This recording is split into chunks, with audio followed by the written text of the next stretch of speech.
Tivemos um relacionamento incrível. Nós trabalhamos juntos em muitos acordos. Estou muito feliz em ver que já está tudo assinado. O acordo está todo assinado e o estreito já está parcialmente aberto. Como você sabe, eles estão fazendo uma pequena busca por algumas minas que já encontraram. Mas, essencialmente, os navios já estão começando a sair agora. Na sexta-feira estará completamente aberto. Nós nos vemos muito bem com o Irã. É um grupo diferente de líderes. Como você sabe, o primeiro e o segundo grupo já se foram. E nós deixamos o terceiro grupo muito inteligente, forte, muito inteligente, mas acabamos fazendo um acordo.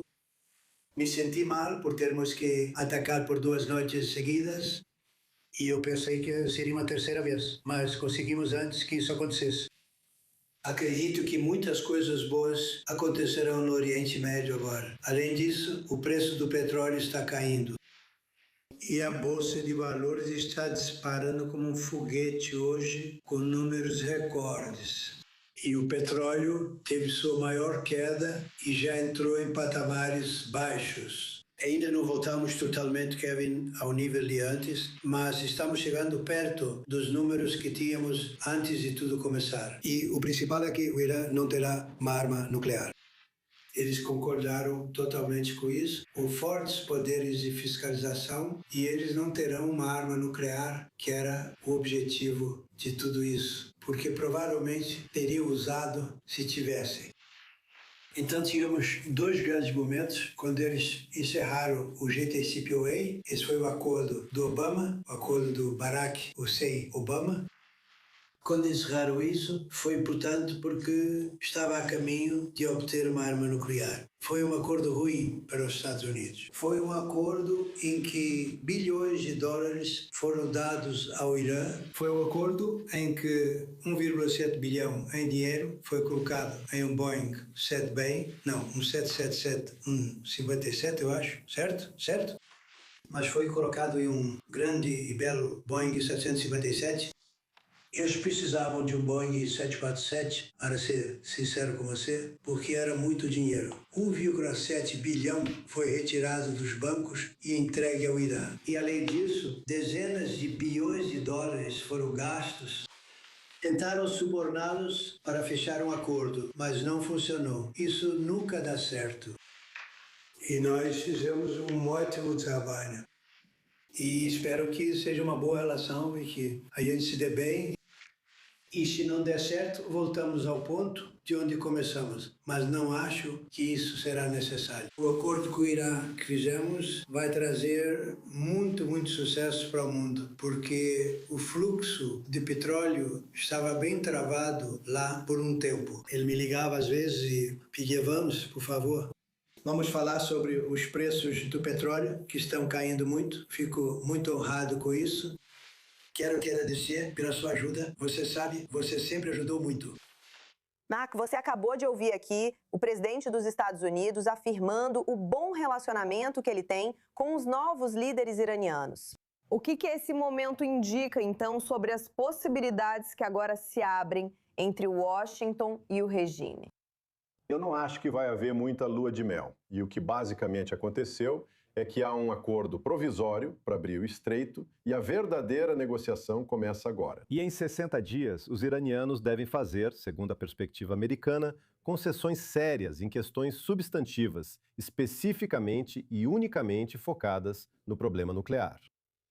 E aqui acho que muitos israelenses e provavelmente muitos americanos são céticos se os iranianos realmente vão, você sabe, levar isso adiante, por assim dizer, se eles podem fazer essas concessões. E como acabamos de ouvir o presidente dizer, se não houver coisas que façam o acordo funcionar, em outras palavras, se os iranianos não estiverem dispostos a levar a sério as concessões, ele diz que está disposto a voltar à guerra. Agora, muitos israelenses são cínicos. Dizem que talvez um acordo fosse possível quando as forças armadas americanas atacavam duramente os iranianos, o que poderia forçá-los a ceder. Se essa ameaça militar for realmente removida, se virmos as forças americanas na região se afastando, os iranianos terão alguma motivação para cooperar e realmente fazer concessões em seu programa nuclear? E a resposta ainda não está clara. Você mencionou na introdução, o presidente disse várias vezes que eles precisam cumprir algo para receber benefício econômico. Você sabe, algum dinheiro para eles. Pelo que entendi, ele leva isso muito a sério. Eles não recebem nada antecipado. Quando abrirem o Estreito de Hormuz, retirarem as minas e o comércio começar, ele dará algo pequeno para eles? Ele vai esperar algo sobre a questão nuclear antes de suspender as sanções? Eu diria que se o senhor quer conseguir esse acordo que diz querer, Sr. Presidente, então é importante manter todo o poder de barganha. Ele sabe disso melhor que ninguém, por ser o mestre da negociação. Mas ele precisa manter todo o seu poder de barganha, ou seja, manter forças militares na região prontas para atacar se necessário. Ele deve manter a pressão econômica o máximo possível para talvez conseguir o acordo que deseja. Sobre essa pressão militar, quero chamar outra convidada para dar uma perspectiva. Estamos acompanhadas por Van Hipp, presidente da American Defense International Incorporated e secretário assistente adjunto do Exército dos Estados Unidos. Van, na sua opinião, que tipo de pressão militar os Estados Unidos precisam manter durante essas negociações? O que pode ser removido da região e o que deve ficar para garantir que o Irã siga no caminho certo e continue as negociações? Ótima pergunta. E, aliás, acho que o vice-primeiro-ministro do Luxemburgo, Xavier Beckel, disse muito bem. Ainda falta muito até sexta-feira. E, sabe, acho que foi o presidente Reagan quem tornou famoso o velho ditado russo: confie, mas verifique. E veja, nós sabemos com o que estamos lidando aqui. Sabemos que não podemos confiar nesse regime. Por isso, tudo depende de verificação e inspeção. Fiquei impressionado com Rafael Grossi, o diretor da AIEA. Foi ele quem realmente soou o alarme de que os iranianos estavam novamente aprontando em fevereiro. Então, em relação à AIEA, uma coisa que não fizemos em 2015, acho que desta vez temos que insistir nisso. Precisamos de americanos nessas equipes de inspeção. Os contribuintes americanos pagam 25% dos custos da AIEA, o dobro de qualquer outro país. Precisamos ter americanos nessas equipes de inspeção. E no que diz respeito às Forças Armadas dos Estados Unidos, sem dúvida, precisamos manter uma postura militar suficiente na região. Então, se os iranianos, como disse o presidente Trump, se eles não cumprirem um acordo nuclear final, ele disse que está preparado para retomar as operações militares. Precisamos ter certeza de que temos capacidade militar suficiente na região para então agir. Com capacidades militares suficientes, isso envolve apenas permanecer nas bases americanas que estão na região, nos países do Golfo? Ou isso inclui manter alguns desses porta-aviões que ainda estão lá, assim como parte da Marinha dos Estados Unidos que está no Estreito de Hormuz?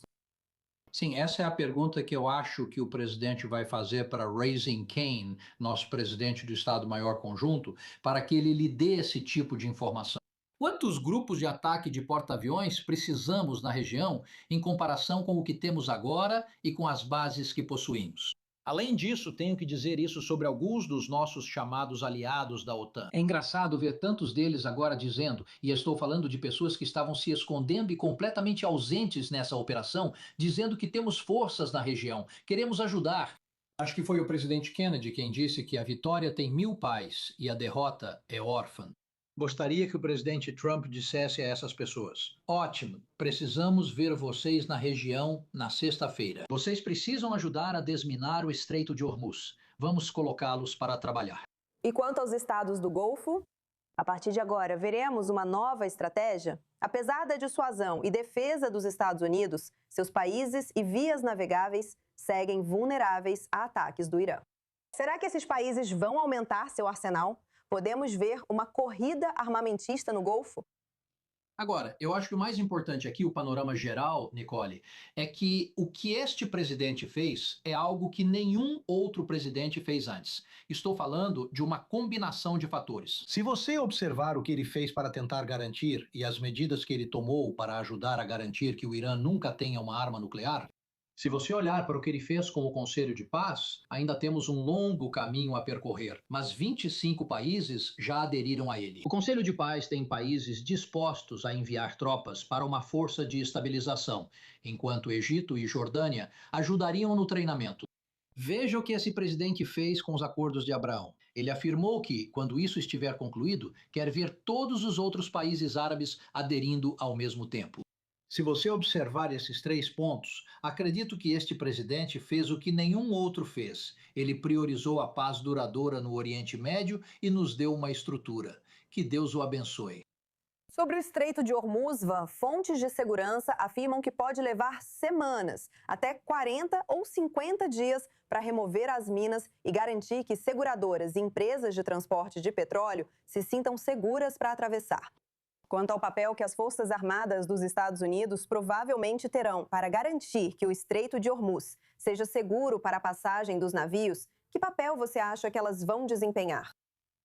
Bem, uma coisa que surgiu ontem à noite, em uma entrevista que o presidente deu a uma emissora dos Estados Unidos, ele revelou algo que ainda não havia sido divulgado antes, que foi como navios dos Estados Unidos e nossa Marinha vinham ajudando vários petroleiros a atravessar o Estreito de Hormuz.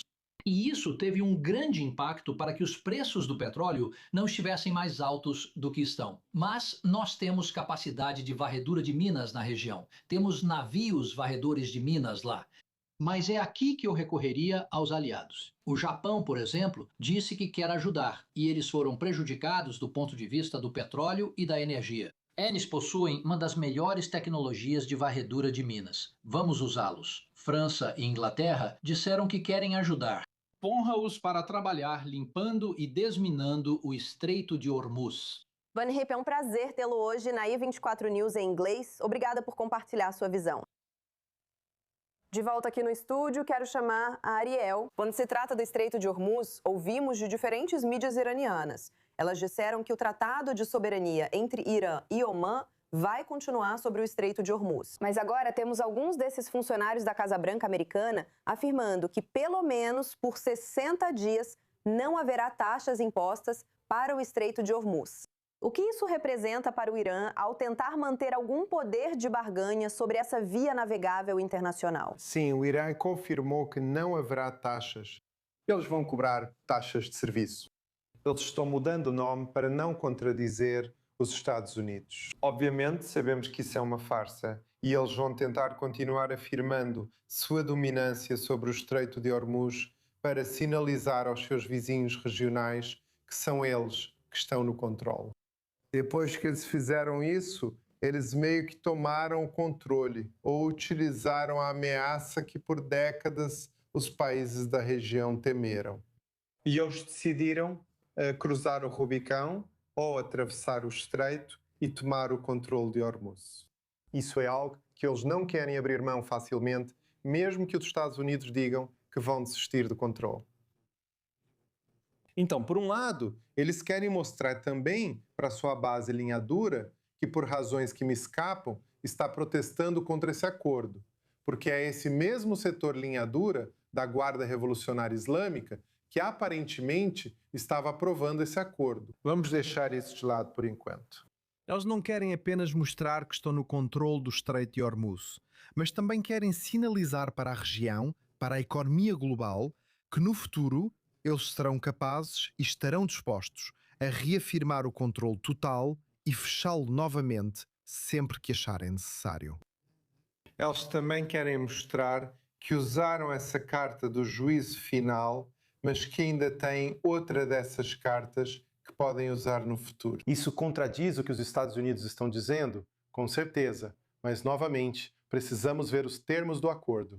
Sim, é um processo de esperar para ver. Obrigada pelas atualizações, Ariel Oceran.